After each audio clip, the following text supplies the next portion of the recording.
నమస్కారం G news కి స్వాగతం. నేను మీ శ్రీనివాస్. ఈ రోజు వార్తల్లో విశేషాలు ఇలా ఉన్నాయి.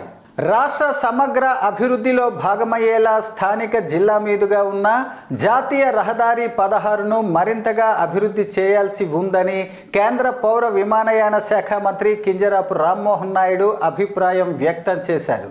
దీనికి అనుగుణంగా నరసన్నపేట ఇచ్చాపురం మధ్య ఉన్న జాతీయ రహదారిని 6 లైన్లకు విస్తరించాలని సూచించారు. హైవే అధికారులతో విశాఖపట్నంలో జరిగిన సమావేశంలో శ్రీకాకుళం ఎమ్మెల్యే గొండు శంకర్తో సమీక్ష నిర్వహించారు. ఇప్పటికే విశాఖపట్నం నరసన్నపేట వరకు 100 కిలోమీటర్ల మేర 6 లైన్ల జాతీయ రహదారి ఉందని, ఒడిశా సరిహద్దు ఇచ్చాపురం వరకు కూడా ఇదే విధంగా విస్తరణ చేపట్టాలని తెలిపారు. దీని కారణంగా ప్రయాణం, సరుకు రవాణా వేగవంతం చేయవచ్చని పేర్కొన్నారు. దీనితో పాటు నూతనంగా నిర్మాణం కానున్న భోగాపురం మూలపేట పోర్టును అనుసంధానం చేసేలా Visakhapatnam Mulapeta beach corridor road ప్రతిపాదనపై పనుల పురోగతిని అడిగి తెలుసుకున్నారు. ఈ నిర్మాణం పూర్తయితే జిల్లాలోని మత్స్యకార గ్రామాలను జాతీయ రహదారితో కలపటంతో పాటు ఎగుమతులు పెరిగి మత్స్యకారుల జీవన ప్రమాణాలు పెరగవచ్చని వివరించారు. దీనితో పాటు శ్రీకాకుళం నగరంలోకి వాహనాలు సులభంగా రాకపోకలు సాగించేలా నవభారత్ జంక్షన్ నుంచి బైపాస్ వరకు ఉన్న జాతీయ రహదారిపై అప్రోచ్ రోడ్డు నిర్మాణం, అభివృద్ధి పనులు చేపట్టాలని ఆదేశించారు. దీనిపై స్పందించిన హైవే అధికారులు ఉన్నతాధికారుల దృష్టికి తీసుకువెళ్లి పనులు వేగవంతానికి కృషి చేస్తామని తెలిపారు. రంగు మారిన ధాన్యాన్ని ప్రభుత్వం కొనుగోలు చేస్తుందని, ఇందులో ఎటువంటి అనుమానం అక్కర్లేదని రాష్ట్ర పౌర సరఫరాల శాఖ మంత్రి నాదెండ్ల మనోహర్ హామీ ఇచ్చారు. సోమవారం శ్రీకాకుళం జిల్లా లావేరు మండలం బెజ్జిపురం గ్రామంలో ఏర్పాటు చేసిన ధాన్యం కొనుగోలు కేంద్రాన్ని MLA N Eshwar Rao, collector Swapnil Dinakar పుణ్కర్తో కలిసి పరిశీలించారు. ఈ సందర్భంగా ఆయన మాట్లాడుతూ రాష్ట్రంలో పెద్ద ఎత్తున ధాన్యం కొనుగోలు జరుగుతుందని, రైతులు పండించే పంట ప్రభుత్వమే కొనుగోలు చేస్తుందని మంత్రి స్పష్టం చేశారు. దళారుల బారిన పడి రైతులు మోసపోకుండా ఉండాలని, మిల్లర్లు తప్పు చేస్తే క్షమించే ప్రశ్నే లేదని అన్నారు. రాష్ట్రంలో ఈ ఏడాది ఖరీఫ్ సీజన్లో పండే పంట ప్రతి ధాన్యం గింజ ప్రభుత్వం నిబంధనల మేరకు కొనుగోలు చేసి 36 గంటల్లో రైతుల బ్యాంక్ ఖాతాలకు నగదు జమ చేస్తామని చెప్పారు. ఉత్తరాంధ్ర జిల్లాల పరిధిలో వరి దిగుబడుల గణనీయంగా పెరిగాయని, ఈ తరుణంలో అన్నదాతలు అరుగాలం కష్టపడి పండించే ధాన్యాన్ని కొనుగోలు చేయడానికి ప్రభుత్వం చర్యలు తీసుకుంటుందని చెప్పారు. శ్రీకాకుళం జిల్లాలో ధాన్యం కొనుగోలు కేంద్రాల్లో అన్ని రకాల మౌలిక వస్తువులు కల్పించడం పట్ల సంతృప్తి వ్యక్తం చేశారు. ఈ కార్యక్రమంలో ఎచ్చెర్ల శాసనసభ్యులు N Eshwar Rao, collector Swapnil Dinakar Pundkar, joint collector Farman Ahmed Khan తదితరులు పాల్గొన్నారు. శ్రీకాకుళం నియోజకవర్గంలో రైతులకు ఇబ్బందులు కలగకుండా సాగునీరు అందించటమే లక్ష్యంగా పాలన సాగిస్తున్నామని శ్రీకాకుళం ఎమ్మెల్యే గొండు శంకర్ అన్నారు. శ్రీకాకుళం రూరల్ పరిధిలో సప్తపురాల్లో ఉన్నటువంటి టీ మన్నయ్యపేటలో సోమవారం చెరువుకు ఎమ్మెల్యే శంకుస్థాపన చేశారు. ఈ సందర్భంగా ఆయన మాట్లాడుతూ గత ప్రభుత్వ హయాంలో చెరువులను పట్టించుకోకపోవడంతో రైతులు పూర్తిగా దీనావస్థలోకి చేరిపోయారన్నారు. కూటమి ప్రభుత్వం అధికారంలోకి వచ్చిన వెంటనే సాగునీటి కాలువల్లో పూడికలు తీయించి చెరువులను బాగు చేయించి రైతులకు అండగా నిలిచారని చెప్పారు. ముఖ్యమంత్రి చంద్రబాబు నాయుడు రైతు బాంధవుడు, రైతు బాగుంటేనే రాష్ట్రం బాగుంటుందని నమ్మే సిద్ధాంతం చంద్రబాబుదని పేర్కొన్నారు. గత వైసీపీ ప్రభుత్వంలో రైతన్నలను వెన్నువిరిచి వారిని పూర్తిగా ఆర్థిక ఇబ్బందులలోకి నెట్టిందని చెప్పారు. రైతుని రాజు చేయాలన్న లక్ష్యంతోనే వారికి మద్దతు ధరను పెంచి కూటమి ప్రభుత్వం అండగా నిలిచిందన్నారు. జిల్లాలో కిసాన్ మేళా నిర్వహించి రైతులకు ఆధునిక యంత్రాల వినియోగంపై శిక్షణ అందించడం జరిగిందని చెప్పారు. రాష్ట్ర వ్యవసాయ శాఖ మంత్రి కింజరాపు అచ్చెన్నాయుడు ఆధ్వర్యంలో విత్తన నాటిన నుంచి ధాన్యం విక్రయించే వరకు రైతులకు అండగా ఉంటామని చెప్పారు. కమిషనర్ గారు చెప్పారు 3.5 కోట్లు ప్రాపర్టీ ట్యాక్స్లు అయితే 4 కోట్లు శాలరీస్కే పోతున్న పరిస్థితి. పైగా ట్యాక్సులు కూడా పెంచలేదు, పూర్వం నుండి ఉన్న పరిస్థితి అని చెప్పారు. సో అందుకని ఆ దృష్టిలో పెట్టుకొని నేను సార్కి చెప్పేశాను, మీరు మాకు అడ్మినిస్ట్రేషన్ పరంగా సహకరించండి, డబ్బుల పరంగా మేము ఏదో బాధపడి మేము కొద్ది గొప్ప ఇస్తుంటాం, మీరు చేయండి అంటే మొన్న గేదెలవానిపేట అలాగే ఓసవానిపేట కసివలస అక్కడ ప్రాబ్లమ్స్ చెప్తే అక్కడ ఎంపీ ల్యాడ్స్ ఆ ఊరికి 10 లక్షల లెక్క 3 ఊర్లకి 10 లక్షలు ఇవ్వడం జరిగింది. అయితే నిన్నే చంద్రబాబు రామ్మోహన్ నాయుడు గారికి, కేంద్ర మంత్రివర్యులు గారికి అక్కడ కలిశాను వైజాగ్లో. అప్పుడు కూడా చెప్పాను, ఎందుకంటే నిన్న మార్నింగే మన వాళ్ళందరూ మా ఇంటికి రావడం, మన వాళ్ళందరూ మా ఇంటికి వచ్చారు. అదే గుర్తులో పెట్టుకొని సప్తపురాలకు కూడా ఏదో ఇవ్వాలయ్యా, మనం కంపల్సరీ మనం ఆదుకోవాలని నేను చెప్పడం జరిగింది. అయితే ఆయన కూడా ఓకే అన్నారు. ఇప్పుడు కూడా మళ్ళీ పొద్దున్నే ఫోన్ చేశాను, 7 పురాలకు కూడా 5 లక్షల్లో 35 లక్షలు ఇస్తాం. ఫస్ట్ స్టాల్లో 35 లక్షలు ఇస్తాం. ఈ మార్చి లోపల దీనికి ఈ ఊరికి 5 లక్షలు, ఇప్పుడు ఏదైతే మన సనపలవానిపేట కాదు కంచరవానిపేట రోడ్డుకి 5 లక్షలు ఈ మార్చి లోపలే శాంక్షన్ చేస్తాం. శ్రీకాకుళం నగరం మంగువారి తోట TDP ex councillor Ronanki Malleswararao ప్రథమ వర్ధంతి కార్యక్రమంలో శ్రీకాకుళం శాసనసభ్యులు గొండు శంకర్ పాల్గొన్నారు. ఈ సందర్భంగా శాసనసభ్యులు మాట్లాడుతూ రోణంకి మల్లేశ్వరరావు టీడీపీకి ఎనలేని కృషి చేశారన్నారు. మంగువారి తోట వార్డులో టీడీపీకి ఒక పునాదిలా నిలబడి పార్టీ గెలుపులో తాను ఎప్పుడూ ముందుండేవారని కొనియాడారు. అంతకుముందు చిత్రపటానికి పూలమాల వేసి నివాళులర్పించారు. ఈ కార్యక్రమంలో టీడీపీ నగరాధ్యక్షులు మాదారపు వెంకటేష్, టీడీపీ నాయకులు అంబటి లక్ష్మీరాజ్యం, కవ్వాడి సుశీల, దాస్యం రాంబాబు, రోణంకి మల్లేశ్వరరావు కుటుంబ సభ్యులు, టీడీపీ నాయకులు, కార్యకర్తలు, ప్రజలు పెద్ద ఎత్తున పాల్గొన్నారు. మానవ హక్కుల ఉల్లంఘన జరిగితే ప్రజలు తక్షణమే ఆయా ప్రాంతాల్లో పనిచేసే మానవ హక్కుల వేదికను ఆశ్రయించాలని రాష్ట్ర మానవ హక్కుల వేదిక ఉపాధ్యక్షులు కెవి జగన్నాథరావు అన్నారు.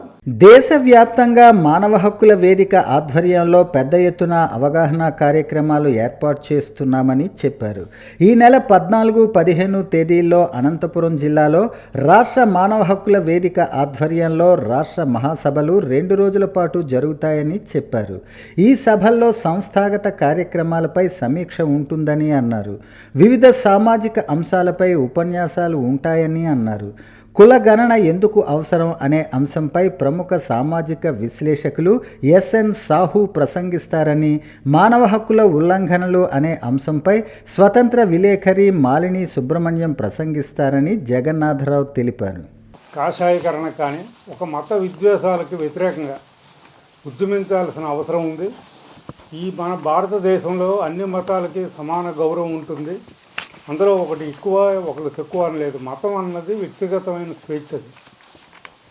అంతేకాని ఒక సామాజిక అంశాల మీద ఈ దేశాన్ని ఆర్థిక అభివృద్ధిలోకి తీసుకెళ్లకుండా ప్రజల దృష్టి మరల్చేందుకే కాషాయకరణ అని, మతం అని అన్నది ప్రజలకు తీసుకొస్తున్నారు. దీన్నంతా పూర్తిగా మనందరం ప్రజలు అర్థం చేసుకోవడానికి ఒక ప్రధాన వేదికగా మానవ హక్కుల వేదిక అక్కడ పనిచేస్తుంది. ఇప్పటికే మేము ఆ దిశగా పనిచేస్తున్నాము. ఇంకా దాని మీద కూడా అనేక ప్రసంగాలు అక్కడ ఉంటాయి. అనంతపూర్లో 15వ తారీఖునే అక్కడ పబ్లిక్ మీటింగ్, ఇది పబ్లిక్ మీటింగ్లో అందరూ హాజరవ్వచ్చు. వీటిపైన అక్కడ ప్రధానమైన స్పీకర్లు చెప్తారు. అది మొత్తం హక్కుల ఉద్యమం తాలూకా ఫౌండేషన్ ఏ విధంగా ఉన్నది అన్నది మా ఆచరణ. దానికి ప్రాతిపదికగా మేము భావిస్తూ మానవ హక్కుల వేదిక 10వ రాష్ట్ర మహాసభలు విజయవంతం కావాలని, ప్రజలు అన్ని విధాలా సహకారం చేయాలని మానవ హక్కుల వేదిక విజ్ఞప్తి చేస్తాం. శ్రీకాకుళం జిల్లా గారమండలం శ్రీకూర్మంలో ఈ నెల 6న జరిగిన హత్య కేసులో గ్రామానికి చెందిన 8 మందిని అరెస్టు చేసినట్లు డీఎస్పీ వివేకానంద తెలిపారు. సోమవారం స్థానిక డీఎస్పీ కార్యాలయంలో నిర్వహించిన విలేకరుల సమావేశంలో నిందితులను మీడియా ముందు ప్రవేశపెట్టి క్రైమ్ వివరాలు వెల్లడించారు. భూ వివాదమే హత్యకు కారణమని ఆయన తెలిపారు.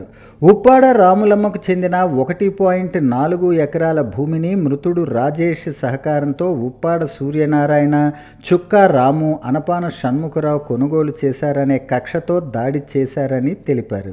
కత్తులు, గొడ్డళ్ళు, కర్రలతో విచక్షణ రహితంగా దారి కాచి దాడి చేయటంతో రాజేష్ మృతి చెందగా తీవ్ర గాయాల పాలైన చుక్కారాము కేజీహెచ్లో చికిత్స పొందుతున్నాడన్నారు.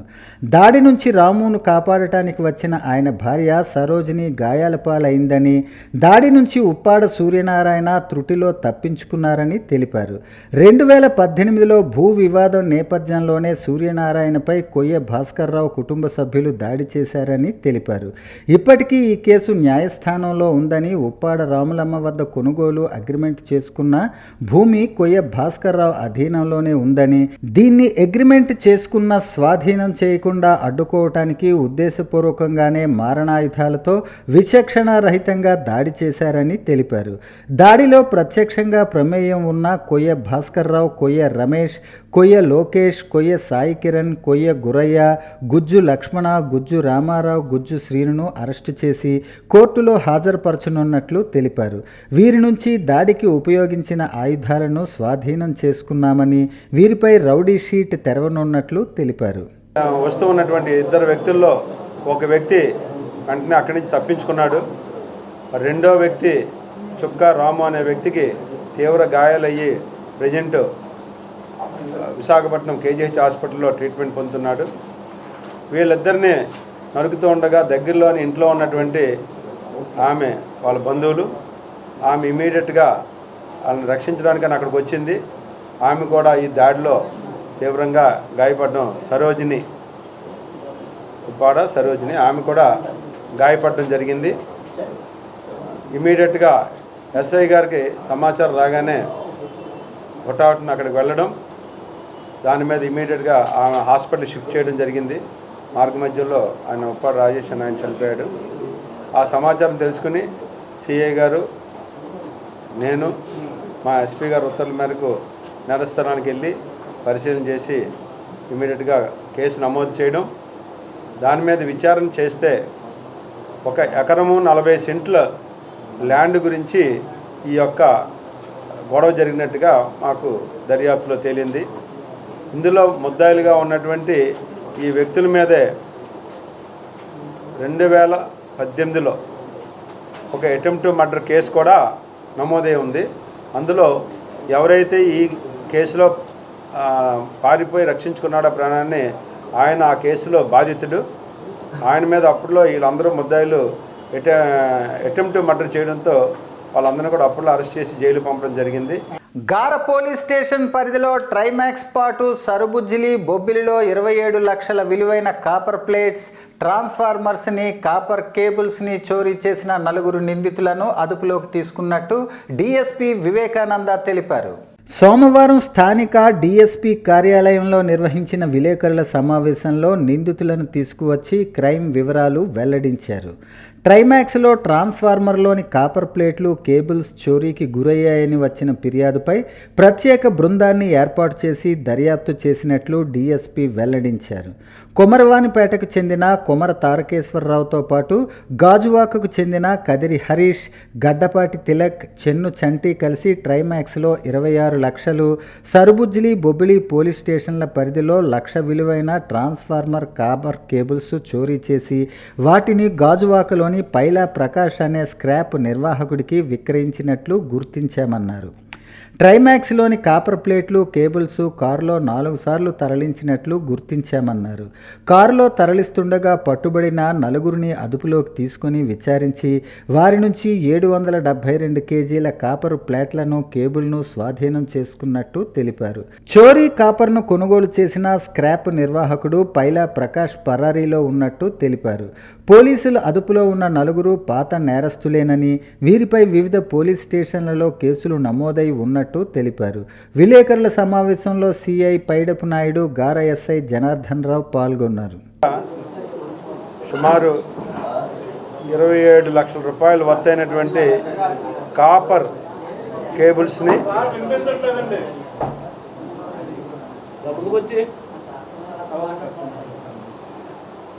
సుమారు 27 లక్షల రూపాయలు వర్తైనటువంటి కాపర్ కేబుల్స్ని మన ట్రైమాక్స్ కంపెనీ నుంచి ఒక 26 లక్షలు, మిగతా 3 పోలీస్ స్టేషన్ నుంచి మన ట్రాన్స్ఫార్మర్స్లో ఉన్న కాపర్ని ఎత్తుకెళ్ళిపోయినటువంటి కేసులో ప్రత్యేకంగా మా superintendent of police Shri KV Maheshwar Reddy గారు నియమించినటువంటి ఒక స్పెషల్ టీం. ఆ టీంలో మన సిఐ పైడిప్ నాయుడు గారు, అలాగే గార్ ఎస్ఐ గారు, అలాగే సర్బుజ్ర ఎస్ఐ గారు, సిసిఎస్ ఎస్ఐ సిఐ గారు, వీళ్ళందరూ కూడా ఒక టీమ్గా మేము ఫామ్ చేయడం జరిగింది క్రైమ్ టీమ్ తోటి. వీళ్ళందరూ కూడా ఈ ట్రైమాక్స్లో పోయినటువంటి సుమారు 26,000 రూపాయల కాపర్ కేబుల్స్ని, 26 లక్షలండి, అలాగే సర్బుజ్లి ఇతర 2 పోలీస్ స్టేషన్లో బొబ్బిల్లోను వేరే పోలీస్ స్టేషన్లో కూడా పోయినటువంటి సుమారు ₹1,00,000 విలువైనటువంటి ఈ యొక్క ట్రాన్స్ఫార్మర్స్ తాలూకా కేబుల్స్ని, కాపర్ వైర్ని కూడా మా యొక్క సిఐ గారు పైడిప్ నాయుడు సిఐ గారి ఆధ్వర్యంలో టీము సక్సెస్ఫుల్గా ఆ నేరస్తులను పట్టుకోవడం జరిగింది. రాజ్యసభ సభ్యులు ఏఐసిసి మాజీ అధ్యక్షులు గౌరవ శ్రీమతి సోనియా గాంధీ గారి జన్మదిన వేడుకలు ఇందిరా విజ్ఞాన్ భవన్లో ఘనంగా నిర్వహించారు. డిసిసి అధ్యక్షులు అంబటి కృష్ణారావు, పట్టణ కాంగ్రెస్ అధ్యక్షులు రెల్ల సురేష్ కేక్ కట్ చేసి వేడుకలు ఘనంగా నిర్వహించారు. ఈ సందర్భంగా ఆయన మాట్లాడుతూ సోనియా గాంధీ గొప్ప త్యాగశీలని, ప్రధానమంత్రి పదవిని కూడా తృణప్రాయంగా వదులుకున్న గొప్ప నాయకురాలని, రాజీవ్ గాంధీ మరణానంతరం కాంగ్రెస్ పార్టీ పగ్గాలు చేపట్టి దేశంలో కాంగ్రెస్ పార్టీ విజయాలకు మూల స్తంభంగా నిలిచారని ఆయన కొనియాడారు. జన్మదిన వేడుకల్లో కాంగ్రెస్ పార్టీకి ఆకర్షితులై జెండాల వీధికి చెందిన షేక్ బాషాబాబు పార్టీలో డిసిసి అధ్యక్షులు సమక్షంలో చేరారు. వారికి డిసిసి అధ్యక్షులు పార్టీ కండువా వేసి సాదరంగా ఆహ్వానించారు. ఈ వేడుకల్లో నరసన్నపేట నియోజకవర్గం ఇన్ఛార్జ్ మామిడి సత్యనారాయణ, జిల్లా యువజన కాంగ్రెస్ అధ్యక్షులు డాక్టర్ పూడి కిరణ్ కుమార్, గారమండల కాంగ్రెస్ అధ్యక్షులు అంబటి దాలినాయుడు తదితరులు పాల్గొన్నారు. అవినీతి రహిత సమాజాన్ని ఆవిష్కరించే దిశగా అందరూ అడుగులు వేయాలని, ప్రస్తుత సమాజంలో అవినీతి రాజ్యమేలుతోందని, దీన్ని నివారించేందుకు అందరూ కలిసికట్టుగా ముందుకు రావాలని శ్రీకాకుళం జిల్లా సీనియర్ సివిల్ జడ్జ్ మరియు జిల్లా న్యాయ సేవా సంస్థ కార్యదర్శి రెడ్డి సన్యాసి నాయుడు అన్నారు. సోమవారం శ్రీకాకుళం జిల్లా న్యాయస్థానంలో అంతర్జాతీయ అవినీతి వ్యతిరేక దినోత్సవం సందర్భంగా ఏర్పాటు చేసిన మీడియా సమావేశంలో ఆయన మాట్లాడుతూ అవినీతికి పాల్పడిన వారైనా, అవినీతిని ప్రోత్సహించేవారైనా చట్ట ప్రకారం నేరస్తుల కిందే లెక్కని అన్నారు. ప్రభుత్వ కార్యాలయాల్లో అయినా, ప్రైవేటు సంస్థల్లో అయినా అవినీతికి పాల్పడితే చట్ట ప్రకారం కఠిన చర్యలు తీసుకుంటామని హెచ్చరించారు. ప్రపంచవ్యాప్తంగా అవినీతి రాజ్యమేలుతున్న మన దేశం ఎక్కువ సంఖ్యలో ఉందని, ఇది ముమ్మాటికి అభివృద్ధికి నిరోధకమని అన్నారు. ఈ కార్యక్రమంలో సీనియర్ న్యాయవాదులు గేదెల ఇందిరాప్రసాద్, న్యాయ సేవా సంస్థ సభ్యులు అధిక సంఖ్యలో పాల్గొన్నారు. పబ్లిక్ ఆఫీస్ అయినా, ప్రైవేట్ ఆఫీస్ అయినా, అలాగే మన ప్రభుత్వ శాఖల్లోని అన్నిట్లోని కూడా నేరం తీసుకోవడం అయితే ఎంత నేరమో, అలాగే ఈ లంచం తీసుకోవడం అయితే ఎంత నేరమో, లంచం ఇవ్వడం కూడా అంతే నేరం. కాబట్టి ప్రజలందరూ కూడా దీన్ని గుర్తెరిగి మన కార్యక్రమాలని మన రాజ్యాంగం ప్రకారం మనకు రావాల్సిన హక్కులను అయితే ఏ రకంగా అడుగుతామో బాధ్యతలు కూడా ఉన్నాయి, వాటిని కూడా పాటించి ఈ అవినీతి నిరోధించేలా భాగంగా టోల్ ఫ్రీ నెంబర్లకి అవినీతి అనేది ఎక్కడైనా మీ దృష్టికి వచ్చినప్పుడు దాన్ని జిల్లాలో ఉన్న పై అధికారులకు కానీ, రాష్ట్రంలో ఉన్న పై అధికారులకు కానీ, లేదా మా సంస్థ దృష్టికి కానీ తీసుకురావాల్సిందిగా కోరుకుంటున్నాం. ఈ విషయం ఈవేళ కరప్షన్ కాకుండా ఉండాలన్నది, ఏం చేయాలా, దానికి ఎటువంటి చట్టాలు ఉన్నాయన్నది ఈవేళ ఈ దినం డిస్కషన్ అవుతుంది. లంచము ఇవ్వడం ఎంత నేరమో పుచ్చుకోవడం కూడా అంతే నేరం. కనుక పుచ్చుకోవడం ఉన్నాడు కనుక ఇవ్వడం జరుగుతుంది, ఇచ్చినోడు ఉన్నాడు కనుక పుచ్చుకోవడం జరుగుతుంది. ఈ రెండు వారిద్దరు ఒక విధంగా నేరస్తులే. ఈ ఇద్దరికి కూడా సమానమైన నేరము చట్టంలో ఉంది కనుక ఇచ్చేవారు, పుచ్చుకునేవారు ఇది గమనించి ఈ రెండు జరగకుండా చేస్తే అవినీతి లేని సామ్రాజ్యం అంటే పరిగెడుతుంది. మన దేశమే కాదు, మన రాష్ట్రమే కాదు, మన జిల్లాలో కూడా అవినీతి లేని పాలన అంటే అద్భుతంగా ప్రగతి పరిగెడుతుంటుంది.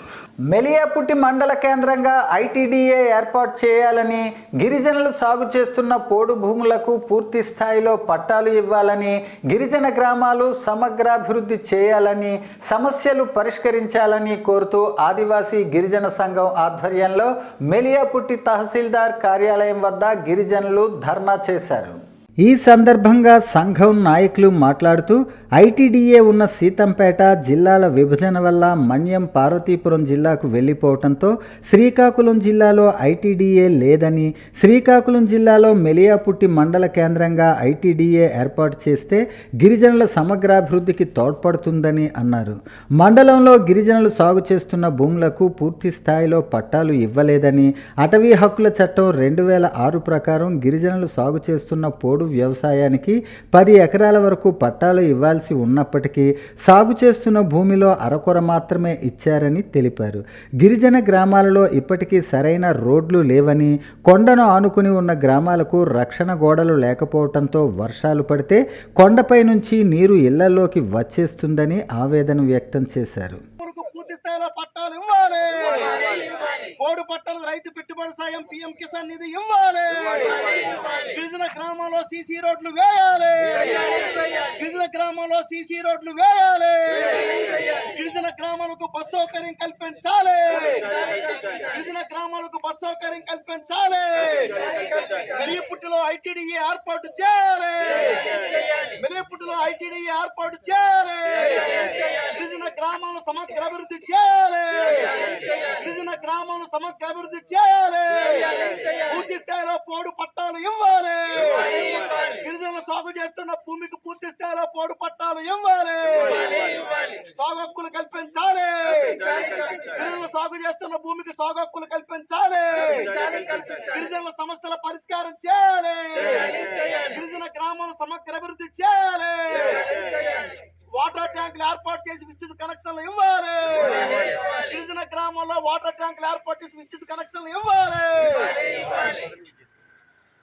ఆదివాసీ గిరిజన సంఘం వర్ధిల్లాలి, ఆదివాసీ గిరిజన సంఘం వర్ధిల్లాలి. AP municipal workers union AITUC అనుబంధ సంఘం రాష్ట్ర సమితి పిలుపులో భాగంగా శ్రీకాకుళం మున్సిపల్ కార్యాలయం దగ్గర నిరసనలు వెల్లువెత్తాయి. యూనియన్ గౌరవ అధ్యక్షులు టి తిరుపతిరావు, ప్రధాన కార్యదర్శి కళ్యాణి అప్పలరాజు మాట్లాడుతూ రాష్ట్రంలో ఉన్న అన్ని నగర పంచాయతీలు, మున్సిపాలిటీలు, నగర కార్పొరేషన్ కార్యాలయాల దగ్గర నిరసనలు చేపడుతున్నామని, నవంబర్ నెల వేతనం ఇంకా కార్మికుల ఖాతాలో జమ చేయకపోవటం అన్యాయమన్నారు. 2023 జనవరి 3 నుంచి చేపట్టిన సమ్మెలో భాగంగా మున్సిపల్ పారిశుధ్య మరియు ఇంజనీరింగ్ కార్మికులు జీతాల పెంపుకై గత ప్రభుత్వంలో అంగీకరించిన మినిట్స్ అమలు చేయాలని డిమాండ్ చేశారు. సంక్షేమ పథకాలు అమలు చేయాలని, పర్మనెంట్ కార్మికుల సరెండర్ లీవులు, ఎన్కాష్మెంట్లు విడుదల చేయాలని, మరణించిన కార్మికుల స్థానంలో వారి కుటుంబ సభ్యులకు ఉద్యోగం ఇచ్చి కార్మికుల కొరత లేకుండా జనాభా ప్రాతిపదికన కొత్తగా కార్మికులను నియమించాలన్నారు. ఈరోజు రాష్ట్ర వ్యాప్తంగా కూడా ఉన్నటువంటి మున్సిపల్ కార్పొరేషన్లు, నగరపాలక సంస్థ కేంద్రాల దగ్గర కూడా మున్సిపల్ కార్మికులు, ముఖ్యంగా ఇంజనీరింగ్ సిబ్బంది తాలూకు సమస్యలు చాలా కాలం నుంచి పెండింగ్లో పెట్టారు. ఎన్ని ప్రభుత్వాలు మారినా సరే ఇంజనీరింగ్ కార్మికుల సమస్యలు మాత్రం పరిష్కారం చేయట్లేదు. ప్రధానంగా ఇంజనీరింగ్ కార్మికులు టెక్నికల్, నాన్ టెక్నికల్, అలాగే 15 సంవత్సరాలు సీనియారిటీ దాటిన వాళ్ళ తాలూకు సర్వీసుని క్రమబద్ధీకరించడం, వాళ్ళ తాలూకు ఎవరైతే ఉద్యోగాల్లో ఉండి విధి నిర్వహణ నుండి చనిపోయారో వాళ్ళందరికీ కూడా 10 లక్షల రూపాయలు చొప్పున ఎక్స్గ్రేస్ ఇవ్వాలి, వారి వారసులకి వాళ్ళ తాలూకు ఉద్యోగాలు ఇవ్వాలని మేము డిమాండ్ చేస్తున్నాం. ఏదైతే టెక్నికల్ ఉందో 29,200, వారి కూడా 29,500 మొత్తం అమలు చేసి రాష్ట్ర వ్యాప్తంగా ఉన్నటువంటి ఈ మున్సిపల్ కార్మికుల సమస్యలు, ఇటు ఇంజనీరింగ్ కార్మికుల సమస్య కూడా పరిష్కారం చేయకపోతే పండగ ముందు వరకు మేము సింబాలిక్గానే, ఇది అంతం కాదు, ఇది ఆరంభం, సింబాలిక్గానే పోరాటం చేస్తాను. పండగ తర్వాత 2025 సంవత్సరం మాత్రం ఇప్పటి వరకు ఇది శీతాకాలం అని చెప్తున్నాం. వచ్చే కాలం అంతా కూడా పోరాటాల కాలంగా మాత్రం ఆ విధమైన పోరాటాలు చేస్తామని ఈ సందర్భంగా రాష్ట్ర ప్రభుత్వాన్ని చెప్తున్నాం. బేషరతుగా ఏవైతే డిమాండ్లు ఉన్నాయో గత ప్రభుత్వం అంగీకరించిన డిమాండ్లు అవన్నీ కూడా అమలు చేయాలని మేము బేషరతుగా డిమాండ్ చేస్తున్నాం. గిరిజన గ్రామాల్లో ప్రజలు ఎదుర్కొంటున్న సమస్యల పరిష్కారానికి రాష్ట్ర ప్రభుత్వం వెంటనే చర్యలు తీసుకోవాలని ఆదివాసీ గిరిజన సంఘ నాయకులు డిమాండ్ చేశారు. గిరిజన ప్రాంతాల్లో సమస్యలు పరిష్కారం చేయాలని కోరుతూ ఆదివాసీ గిరిజన సంఘం ఆధ్వర్యంలో హిరమండలం మండలం తహసీల్దార్ కార్యాలయం ఎదుట ధర్నా నిర్వహించడం జరిగింది. హిరమండలం మండలంలో మర్రిగూడ పంచాయతీ పరిధిలో గల జీలకర్రగూడ, మర్రిగూడ, దాసుమానుగూడ, పుట్టిగాం, బంగారుగూడ, కిరిడివలస, అంతిలి, కూర్మవలస, బొండుగూడ తదితర గ్రామాలలో ఆదివాసీ గిరిజన సంఘం తరపున ప్రజలు ఎదుర్కొంటున్న సమస్యలను అధ్యయనం చేయటం కోసం సర్వే జరిగింది. ప్రజలు పడుతున్న ఇబ్బందులను మీ దృష్టికి తీసుకుని వస్తున్నాం. ఈ క్రింది సమస్యలను వెంటనే పరిష్కారానికి చర్యలు తీసుకోవాలని డిమాండ్ చేశారు. బొండిగూడ గ్రామంలో గిరిజనులు ఇల్లు కట్టుకోవాలంటే ఫారెస్ట్ డిపార్ట్మెంట్ నుంచి పొజిషన్ సర్టిఫికేట్స్ ఉండాలని అధికారులు తెలియజేస్తున్నారు. వెంటనే వాటిని ఇవ్వాలి. బొండిగూడ, ముల్లెలగూడ, సీతంపేటకు 10 కిలోమీటర్ల తారు రోడ్డు వెంటనే వేయాలి. బొండిగూడలో గిరిజనులు 1500 ఎకరాలు సాగు చేస్తుంటే 120 ఎకరాలకు మాత్రమే పట్టాలిచ్చారు. ప్రభుత్వ భూములకి గిరిజనులకే అప్పచెప్పాలి. అలాగే సాగులో ఉన్న భూములకు డి పట్టాలు ప్రభుత్వం మంజూరు చేయాలి. అలాగే గిరిజన గ్రామాల్లో అన్ని గ్రామాలకు రహదారి కల్పించారు. రహదారి లేకపోతే కొన్ని గ్రామాల్లో ఆటోలు కానీ ఏవైనా వాహనం వెళ్ళడం లేదు. వాళ్ళకి డోలి మోత ద్వారా గర్భిణీ స్త్రీలు కానీ బాలింతలు కానీ తీసుకెళ్ళి చాలా కష్టమవుతుంది. కొంతమంది మార్గ మధ్యంలో చనిపోవడం అవుతుంది. అలాగే డెలివరీ కూడా మధ్య మార్గంలో అయిపోతుంది. అలాగే 60 పట్టాలు గిరిజన సాగు చేతి కొండపూడి పట్టాలకు 60 పట్టాలు మంజూరు చేయాలి. అలాగే రిజర్వ్ ఫారెస్ట్ ఉన్న గిరిజనులు ఉన్న ఆవాస గ్రామాలకు ఫారెస్ట్ ద్వారా లేకపోతే రెవెన్యూ ద్వారా స్థల ధృవీకరణ పత్రాలు ఇచ్చి వాళ్ళు ఇల్లు కట్టుకోవడానికి అనుమతులు ఇవ్వాలి. అలాగే గిరిజనులకు జీసీసీ ద్వారా నిత్యావసర సరుకులు అందివ్వాలి. అలాగే ఈ వందన వికాస్ కేంద్రాలు ఏర్పాటు చేశారు కానీ అవి నామమాత్రమే ఉన్నవి. అవి వందన వికాస్ కేంద్రాలు గిరిజనులు పండిస్తున్న పంటలు కొనుగోలు చేయాలి. అలాగే గిరిజన గ్రామాల్లో శీతల గిడ్డంగులు గోడౌన్స్ ఏర్పాటు చేస్తామన్నారు కానీ ఇంతవరకు సాగు లేదు. ఇంచుమించు 10-15 సంవత్సరాలు అవుతుంది. ఇంతవరకు అది ఏటవుతుందో తెలియడం లేదు. అలాగే ప్రతి గిరిజన మండలంలో గిరిజనులు నివసిస్తున్న గిరిజన మండలంలో ఒక మండల స్థాయిలో గిరిజన భవనం ఏర్పాటు చేయాలి. రాష్ట్ర ప్రభుత్వం ఎయిర్పోర్టు కోసం బలవంతపు భూసేకరణకు వ్యతిరేకంగా డిసెంబర్ 12న వామపక్షాల ఆధ్వర్యంలో గ్రామాలు పర్యటించాలని నిర్ణయించడం జరిగింది. రాష్ట్ర ప్రభుత్వం కార్గో ఎయిర్పోర్టు కోసం బలవంతపు భూసేకరణ ఆపాలని వామపక్ష నాయకులు సిపిఎం పార్టీ జిల్లా కార్యదర్శి డి గోవిందరావు, సిపిఐ కార్యదర్శి Chapara Venu, CPI ML new democracy జిల్లా కార్యదర్శి Vankala Madhava Rao, CPM ML liberation జిల్లా కార్యదర్శి తామాడ సన్యాసిరావు, సిపిఎం పార్టీ జిల్లా కార్యదర్శి వర్గ సభ్యులు కె మోహన్ రావు డిమాండ్ చేశారు.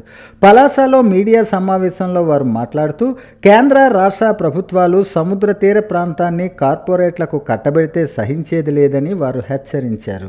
జిల్లాలో పైడి భీమవరం నుంచి ఇచ్చాపురం వరకు 193 కిలోమీటర్లు సముద్ర తీర ప్రాంతాన్ని కార్పొరేట్లకు కట్టబెట్టడానికి పూనుకుంటున్నారని వారు ఆరోపించారు. గతంలో అభివృద్ధి పేరుతో ఈస్ట్ కోస్ట్ పవర్ ప్లాంట్కు ప్రభుత్వం 2020 ఎకరాల భూమిని ఇస్తే ఈస్ట్ కోస్ట్ కంపెనీ బ్యాంకులో తాకట్టు పెట్టి డబ్బులు తీసుకొని దివాలా పిటిషన్ వేస్తే ప్రభుత్వం ఆక్షన్ వేసి సమీర్పేట్ లాజిస్టిక్ కంపెనీకి 26 కోట్ల రూపాయలకు కారు చౌకగా కట్టుబెట్టారని విమర్శించారు. ప్రజల ఆస్తిని కార్పొరేట్ ఆస్తిగా మార్చేస్తున్నారని వారు విమర్శించారు. అత్యధిక తీర ప్రాంతం ఉన్నది ఆంధ్రప్రదేశ్లో అత్యధిక తీర ప్రాంతం 193 కిలోమీటర్ల తీర ప్రాంతం ఉండేది శ్రీకాకుళం జిల్లా. అటు బయట వ్యవహారం నుంచి ఇటు ఇచ్చాపురం వరకు ఈ తీర ప్రాంతం మొత్తాన్ని కూడా ఇవాళ కార్పొరేట్ సంస్థలకు అప్పచెప్పడానికి ఇవాళ కేంద్ర రాష్ట్ర ప్రభుత్వాలు కూరుకుంటాయి. దానికి అభివృద్ధి అనే ముసుగుతాని ఈరోజు మొత్తం తీర ప్రాంతం అంతా కూడా కార్పొరేట్లు దారాదత్వం చేస్తుంది. ఇట్లాంటివి చేస్తే సహించేది లేదని హెచ్చరించడానికే ఈరోజు పత్రికాముఖంగా మేము తెలియజేస్తాం. గతంలోనే ఆ రోజు కూడా మేము వామపక్షాలు చెప్పినాం. ఈస్ట్ కోస్ట్ పవర్ ప్లాంట్కి సంబంధించి భూములు సేకరించేటప్పుడు మీరు భూములు సేకరించొద్దు, ప్రజలకు అన్యాయం చేస్తున్నారు చెప్తే ఆ రోజు ఈస్ట్ కోస్ట్ పవర్ ప్లాంట్ పెడితే మీకు ఉద్యోగాలు వస్తాయి, ఈ జిల్లా అభివృద్ధి అవుతుంది అని చెప్పి ఆ రోజు ఉండే పాలకులు పెద్ద ఎత్తున మనం చెప్తాం. ఈస్ట్ కోస్ట్ పవర్ ప్లాంట్కి 2020 ఎకరాలు ప్రభుత్వం భూమి సేకరిస్తే ఆ భూమి అంతా కూడా బ్యాంకులో తాకట్టు పెట్టేసి డబ్బులు తీసుకొని ఉడాయించి వెళ్ళిపోతే అది ప్రభుత్వం యాక్షన్ వేస్తే అది సమీర్పేట్ లాజికల్ కంపెనీకి ఇవాళ 26 కోట్లకి కారు సౌగ్గా ఇవాళ అప్పచెప్పింది ప్రభుత్వం. అభివృద్ధి అంటే అభివృద్ధి అనే పేరుతోని ప్రజల ఆస్తుల్ని కార్పొరేట్ ఆస్తులుగా మార్చడానికి ఇవాళ ఇక్కడ ప్రభుత్వాలు కూరుకుంటాయి. దానికోసం అభివృద్ధి ముసుగడి చేసి ఇవాళ ఎయిర్పోర్ట్ పేరుతోని ఇవాళ ప్రజలందరితో భూములు కొనగొట్టి ఇవాళ బయటికి పంపించడానికి ప్రయత్నం చేస్తారు. ఇప్పటికే మన జిల్లాలో అటు ధర్మాల నుంచి ఇటు కొవ్వాడు వరకు, కొవ్వాడు అనిపించేంత వరకు మొత్తం భూమంతా కూడా ఇవాళ కార్పొరేట్లకి సంస్థలకి దానాదాత్వం చేసే ప్రయత్నం చేస్తుంది. ఇది చేస్తే మొత్తం ఈ ప్రజల యొక్క జీవన విధానమే దోషమైపోద్ది. వార్తలు సమాప్తం. మళ్ళీ తర్వాత బులెటిన్లో కలుసుకుందాం. నమస్కారం.